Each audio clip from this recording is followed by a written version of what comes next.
अब हमारा ये जो लेक्चर है, इस लेक्चर में सबसे पहले तो अपने ज़हनों में ये रखिएगा कि इस वक्त हम जो पढ़ने लगे हैं वो है एवोल्यूशन ऑफ वर्टिब्रेट किडनी। हमारे पास इस वक्त सामने 3 डिफरेंट तरह की किडनीज हैं। तो ये जो एवोल्यूशन जो है, इसमें आप नाम पढ़ेंगे। फॉर एग्जांपल आपको यहाँ पर किडनी का नाम मिलेगा प्रोनेफ्रॉस। ये देखिए, प्रोनेफ्रिक किडनी। तो इसमें हो सकता है आप में से कोई समझे कि ये प्रोटोनेफ्रिडिया है। प्रोटोनेफ्रिडिया वॉज इन इनवर्टिब्रेट्स, ठीक है। इसी तरह एक और वर्ड आपको यहाँ पर मिलने लगा है, मेटानेफ्रॉस। अब मेटानेफ्रॉस जो है वो मेटानेफ्रिडिया से उसका कोई ताल्लुक नहीं है। Metanephridia was in invertebrates. आप पढ़ने लगे हैं यहाँ पर जो 3 टाइप की किडनीज एग्जिस्ट करती हैं इन वर्टिब्रेट्स, वो आप जो है वो यहाँ पर पढ़ने लगे हैं। और उनका भी सिंपली आपने क्या पढ़ना है, उनकी भी आपने सिंपली एवोल्यूशन पढ़नी है ओनली, ठीक है। याद रखिए, हमें 3 तरह की किडनीज मिलती है। एक होती है जिसको हम कहते हैं pronephric kidney. It is nephric, not nephridic, ठीक है। प्रोनेफ्रिक। प्रोनेफ्रिक का मतलब ये है कि ये एक एंशियंट किडनी है, पुरानी किडनी है। ये कुछ ऑर्गेनिजम्स में पाई जाती है। फॉर एग्जांपल ये आपके सामने ये वाली जो किडनी है, दैट इज प्रोनेफ्रिक किडनी, ठीक है। याद रखिएगा, तकरीबन तमाम ऑर्गेनिज्म में प्रोनेफ्रिक किडनी तकरीबन तमाम ऑर्गेनिज्म के एम्ब्रियोज में मौजूद होती है, ठीक है। Embryos of all vertebrates. ये बात मैंने इसीलिए आपको पहले टाइम पर बता दी कि जो हम इस वक्त सिर्फ वर्टिब्रेट्स पढ़ने लगे हैं, लिहाजा ये बात जो है वो जानना जरूरी है कि ये जो किडनी है ये किनके एम्ब्रियोज में पाई जाती है। ये तमाम वर्टिब्रेट के एम्ब्रियोज में पाई जाती है।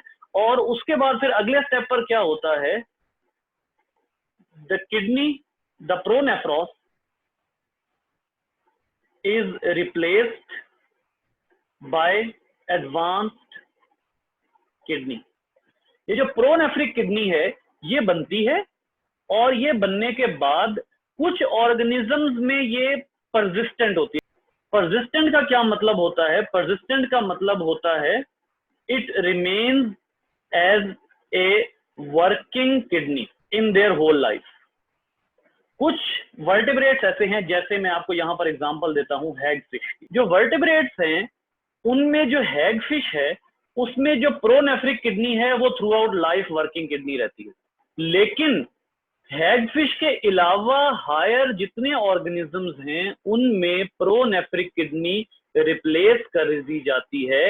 ये आपके पास बी डायग्राम में मौजूद है। इस किडनी को आप कहते हैं मीजोनेफ्रिक। इसको मीजोनेफ्रिक किडनी से रिप्लेस कर दिया जाता है।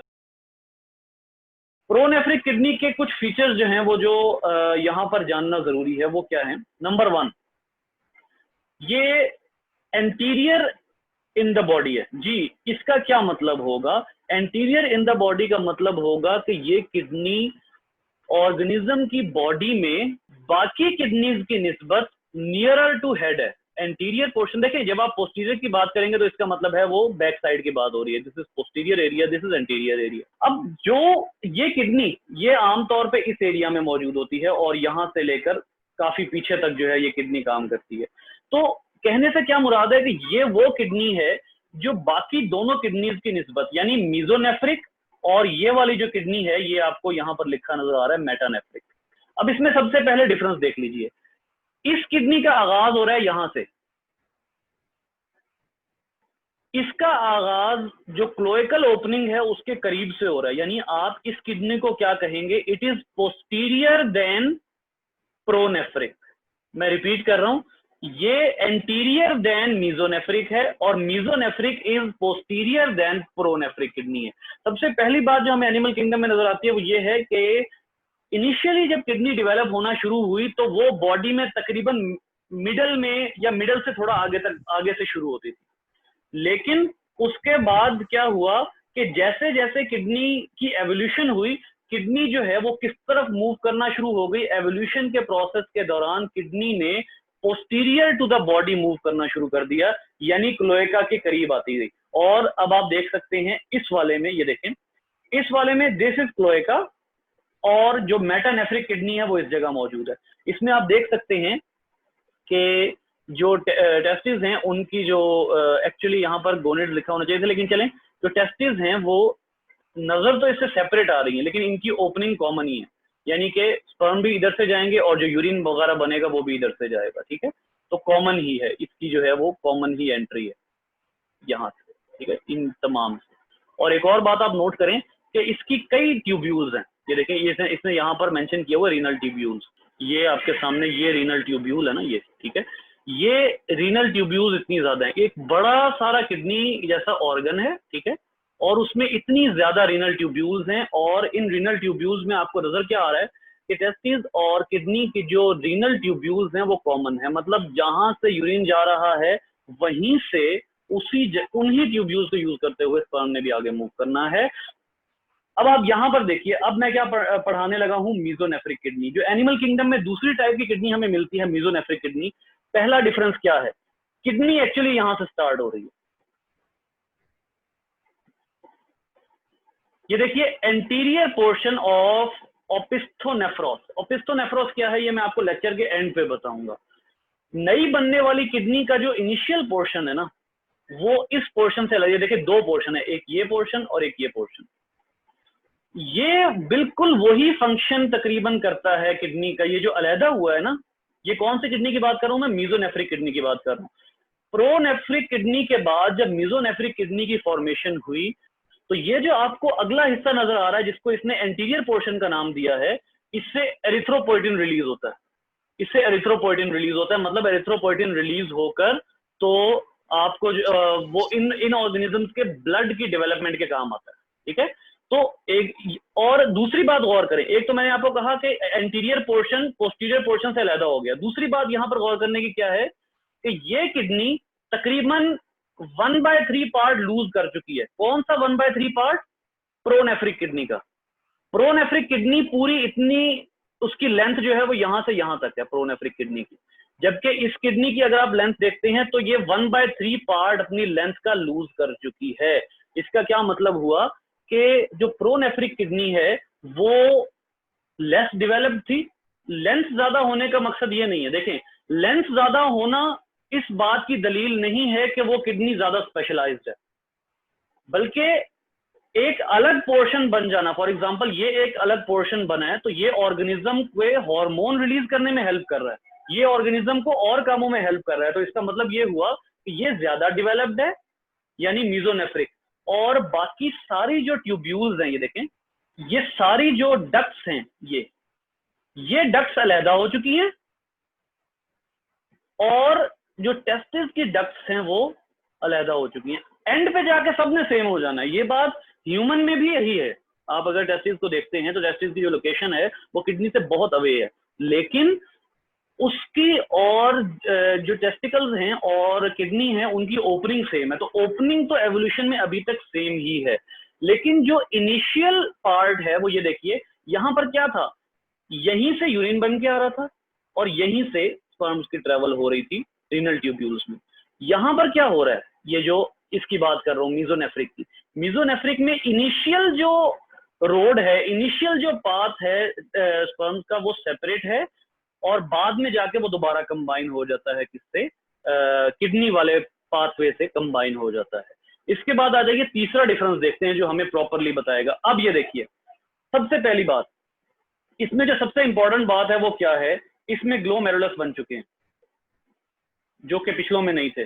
अब यहां पर इन दोनों को कंपेयर करें जरा, इन दोनों को जब आप कंपेयर करते हैं तो आपको पता लगता है कि इसकी जो डक्ट है वो सिर्फ एंड पे जाकर कंबाइन हो रही है from the with the pathway of urinary system. जो रिप्रोडक्टिव सिस्टम है, जो टेस्टिकल्स हैं, उसका जो रिलीज है वो सिर्फ एंड पे जाकर ज्वाइन हो रही है यूरिनरी सिस्टम के, otherwise it is totally separate from the urinary. यहाँ ग्लोमेरुलस डेवलप हो चुके हैं, यहाँ प्रॉपर नेफ्रॉन डेवलप हो चुके हैं, ठीक है। यहाँ पे मैं आपको थोड़ा सा ये बताता हूँ जी, the metanephric kidney of adult amniotes, जी reptiles, birds and mammals is the most advanced kidney. Notice the separate ureters for carrying urine. दोनों किडनीज के, वो तो बाकियों में भी थे, अलग अलग यूरेटर्स हैं, लेकिन the archinephric duct becomes the ductus deferens for carrying sperm. अब आइए आर्किनेफ्रिक डक्ट को समझते हैं। आर्किनेफ्रिक डक्ट कौन सी है? दिस इज हिकमैन, ठीक है। प्रोनेफ्रॉस परसिस्टेंट किडनी किसकी है? हैगफिश की। सिर्फ हैगफिश में परसिस्टेंट रहती है, बाकी सब में टेम्पोरेरी है। जी, सवाल ये पैदा होता है यहां पर कि is there any temporary embryonic kidney in hagfish? तो अब जरा ये नोट कीजिएगा, प्रोनेफ्रिक किडनी से पहले जो हैगफिश में किडनी होती है दैट इज आर्किनेफ्रिक किडनी। और आर्किनेफ्रिक का मतलब है बहुत ही एंशिएंट किडनी, बहुत ही पुरानी किडनी है जो आर्किनेफ्रिक किडनी है। अब ये देखिए यहां पर हिकमैन से जो मैं आपको डायग्राम दिखाने लगा था, ये देखें आर्किनेफ्रॉस, ये आर्किनेफ्रॉस किडनी है। आर्किनेफ्रॉस किडनी क्या है? पूरी बॉडी में ट्यूब्यूल्स फैले हुए हैं और इन तमाम की एक कॉमन डक्ट है, और इस डक्ट की वजह से, इस कॉमन डक्ट की वजह से आप क्या कहते हैं, इस एक डक्ट को, सिंगल डक्ट को आप क्या कहते हैं? आर्किनेफ्रिक डक्ट, ठीक है। ये आर्किनेफ्रिक डक्ट जो है इसका नाम कहां से आया है? ये देखें, kidney found in embryo of hagfish. Hagfish के एम्ब्रियो में आर्किनेफ्रिक किडनी मौजूद होती है और वहां से किडनी की डेवलपमेंट स्टार्ट हुई है, एक्चुअली वहां से एवोल्यूशन स्टार्ट हुई है। तो हमने आकर, अब आइए वापस अपने पॉइंट पर चलते हैं। मैं जो ये पॉइंट आपको एक्सप्लेन करने की कोशिश कर रहा हूं, the archinephric duct becomes the ductus deferens for carrying sperm, यानी किडनी के लिए यूरेटर अलग बन चुके हैं। तो जो वैस डेफरेंस है, जो आर्किनेफ्रिक डक्ट है, जो एवोल्यूशन से चलती आ रही है, वो अब किनके लिए स्पेसिफाई हो गई है? स्पर्म्स के लिए। पहले आर्किनेफ्रिक डक्ट और किडनी ये कंबाइन हो जाया करते थे, अब किडनी के यूरेटर सेपरेट हो गए हैं और जो आर्किनेफ्रिक डक्ट है उसको किसके लिए डेडिकेट कर दिया गया है? टेस्टिस के लिए, स्पर्म कैरी करने के लिए, ठीक है। अच्छा, मैंने अभी आप लोगों से ये कहा था थोड़ी देर पहले कि मैं आपको ये बताऊंगा कि ओपिस्थोनेफ्रॉस किडनी का क्या मतलब होता है। देखिए, एक बात अपने ज़हनों में रखें कि हमने अभी मिलर हार्ले में क्या पढ़ा था कि जो मीजोनेफ्रॉस किडनी है वो किन में मौजूद होती है? वो फ्रॉग्स में, वो या इन जनरल अगर कह दिया जाए एम्फीबियंस में, फिश में, वो इनमें मौजूद होती है। लेकिन इसमें एक बात जो काबिल गौर है वो ये है कि मीजोनेफ्रॉस is not persistent. According to this book, according to Hickman, mesonephros is not persistent. mesonephros persistent नहीं है, बल्कि आप अगर यहाँ पर देखें तो ये लिखा हुआ है कि mesonephros is a transient, has a transient function. mesonephros का फंक्शन ट्रांजिएंट है, मतलब ये ऑर्गेनिज्म में persistent नहीं है। और इस मीजोनेफ्रॉस की दो फेट्स होती हैं।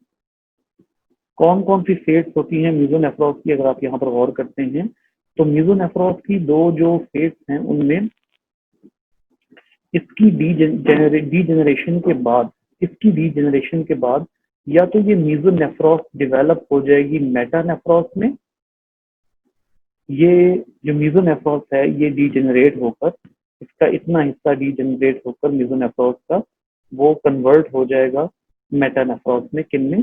रेप्टाइल्स, बर्ड्स और मैमल्स में। और अगर ये लैम्प्रेज, फिश और एम्फीबियंस की बात की जाए तो मोस्ट लैम्प्रेज, फिश और एम्फीबियंस में यही मीजोनेफ्रॉस किसमें कन्वर्ट हो जाती है? ओपिस्थोनेफ्रॉस में। तो अगर आप यहाँ पर एक पॉइंट बना लेते हैं, वो पॉइंट क्या बनता है कि the higher fish and most amphibians have opisthenephros as their persistent kidney instead of mesonephros. अब यहाँ जरा फर्क देखिए कि ओपिस्थोनेफ्रॉस और मीजोनेफ्रॉस का क्या फर्क है। ये दोनों, इन दोनों में मैं जो है वो फर्क ड्रॉ करने लगा। अब इन दोनों का जो फर्क है उस पर गौर करें। आप लोग वैसे ही डायग्राम से देख के अंदाजा कर सकते हैं कि जो मीजोनेफ्रॉस है वो ऊपर से डीजेनरेट हो गई है। कौन सा हिस्सा डीजेनरेट हुआ है? प्रोनेफ्रिक हिस्सा। अब ये वाली किडनी इतनी कौन सी कहला रही है, दिस इज मीजोनेफ्रिक, ये मीजोनेफ्रिक हो गई, ठीक है। अब अगर तो ये किडनी मजीद छोटी हो जाती है तो ये बन जाती है मेटानेफ्रिक।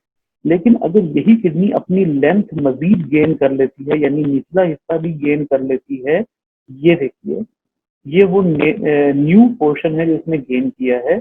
अगर ये इन ऑर्गेनिज्म में या किसी ऐसे ऑर्गेनिज्म में, एम्फीबियम फिश में, किसी में भी ये अगर नीचे वाला पैन भी कवर कर लेती है तो फिर ये कहलाएगी ओपिस्कोनेफ्रॉस। तो कंक्लूड करने की बात यह है कि mesonephros is not the persistent kidney in most vertebrates, in most modern vertebrates.